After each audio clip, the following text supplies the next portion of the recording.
A broken dreamer is your mind. All the scars that leave them behind.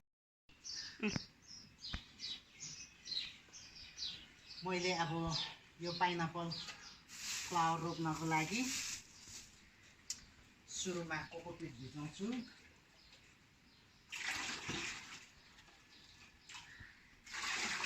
यो cocopeat भिजेपछि यो पत्कर भइहाल्यो।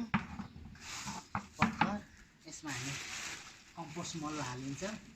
यो चाहिँ पनि किन्न पाइन्छ। यो कम्पोस्ट मललाई चाहिँ नि मिक्स गर्ने।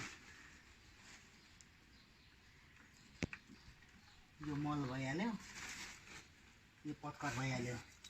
अनि यसमा चाहिँ त्यो माटोहरूमा पत्करहरूमा चाहिँ रहेको कीटाणुहरू मार्नको लागि चाहिँ हामी निमको धुलो हालिन्छ। हामी यसलाई निमको धुलो यति हालिन्छ।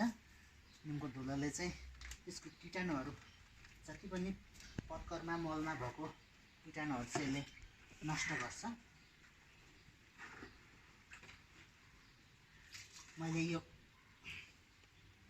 पाइनापल फ्लावरलाई लाग्ने भन्दा केही मात्रामा बेसी नै बनाइरहेको छु। मैले पिस लिलीहरूमा पनि हाल्न गइरहेको छु।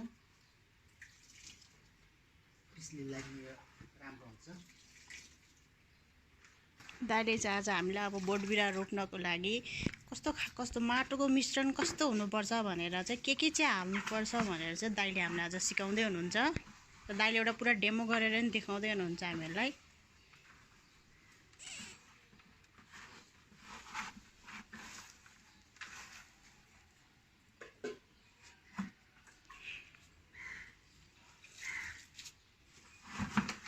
पानी हाल्नुको कारण चाहिँ यो पत्कर सुक्खा छ धुलोबाट। मैले मास्क लगाएको छुइनँ, त्यही भएर मैले पानी छ्यापेको।